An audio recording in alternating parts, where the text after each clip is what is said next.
पण बंधू भगिनींनो, खऱ्या अर्थानं आपण बघा, या ठिकाणी आता काही लोकांनी काल माझीच नक्कल केली. मला मजा येते कोणी माझी नक्कल केली तर, मला आवडतं, मला काय प्रॉब्लेम नाही आहे. पण त्यांना हे समजायला पाहिजे, अरे नक्कल करता करता काकाच्या पक्षाची काय स्थिती झाली.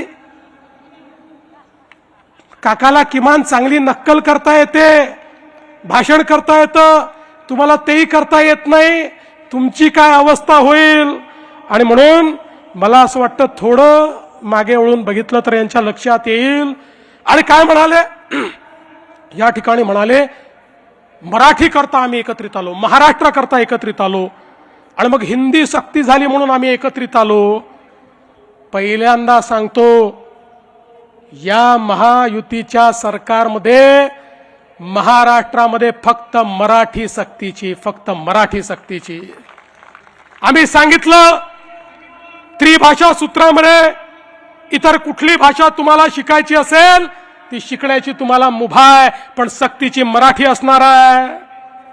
पण एकदा पुन्हा सांगू इच्छितो, या गजनी लोकांना जे विसरले आहेत, तो गजनी पिक्चर आला होता ना, तसे गजनी आहेत. म्हणून एकदा क्रोनॉलॉजी सांगतो, या राज्यामध्ये हिंदी सक्ती करणारे कोण. खरं म्हणजे या ठिकाणी राज ठाकरेजी तुम्ही पण ऐकून घ्या.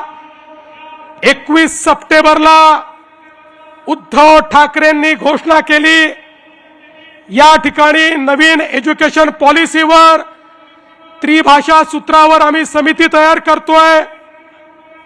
16 ऑक्टोबर 2020 ला डॉक्टर माशेलकर समिती तयार झाली. या समितीमध्ये इतर लोकांसोबत उबाठाचे उपनेते, शिवविद्या प्रबोधिनीचे संस्थापक आणि विश्वस्त विजय कदम देखील होते. समितीतल्या 18 पैकी 16 लोक मराठी होते. 14 सप्टेंबर 2021 ला या समितीने तत्कालीन मुख्यमंत्री माननीय उद्धव ठाकरेजींना अहवाल सादर केला. अहवाल घेत असताना भोंगेश्वरी त्या ठिकाणी उपस्थित होते.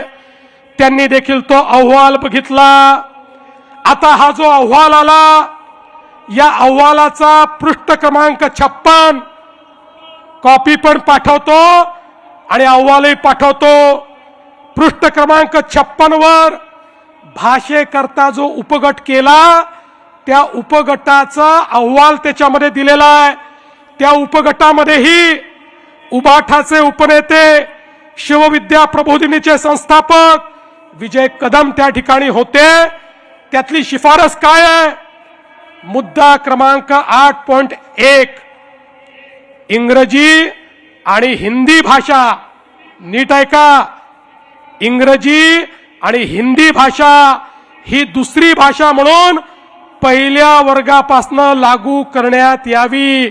मी नाही म्हणत आहे, या ठिकाणी उद्धवजींचा अहवाल म्हणतो 1ली ते 12वी इंग्रजी विद्यार्थी इंग्रजी शिकत असतील तर त्याला हिंदी पण शिकवलं पाहिजे, त्यामुळे त्याला भाषेची जाण येईल. बरं ठीक आहे, कदाचित ते कदम चुकले असतील, तसे कदम चुकत नाहीत फारसे, पण ते चुकले असतील. आणि हा अहवाल 14 सप्टेंबर 2021 ला या ठिकाणी सादर झाल्यानंतर 20 जानेवारी 2022 ला माननीय उद्धव ठाकरेंच्या अध्यक्षतेखालील मंत्रिमंडळाच्या बैठकीत आला आणि मंत्रिमंडळाच्या बैठकीने त्याला मान्यता दिली.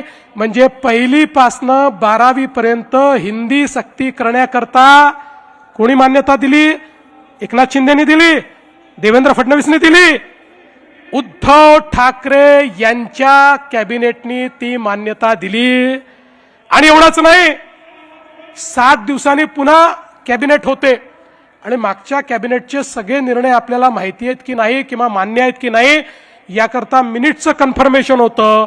7 दिवसांनी ज्यावेळी इतिवृत्त समोर आलं, पुन्हा उद्धव ठाकरेंनी मान्यता दिली आणि त्या इतिवृत्तावर उद्धव ठाकरेंची सही आहे, कागद माझ्याकडे आहे. एकीकडे या ठिकाणी आपणच हिंदी सक्ती करायची, नंतर आमचं सरकार आलं, आमच्या सरकारमध्ये आम्ही त्या ठिकाणी त्याला पुढे नेण्याचा प्रयत्न केला, पण मग विषय आला की कुठल्या वर्गापासून तिसरी भाषा शिकवायची.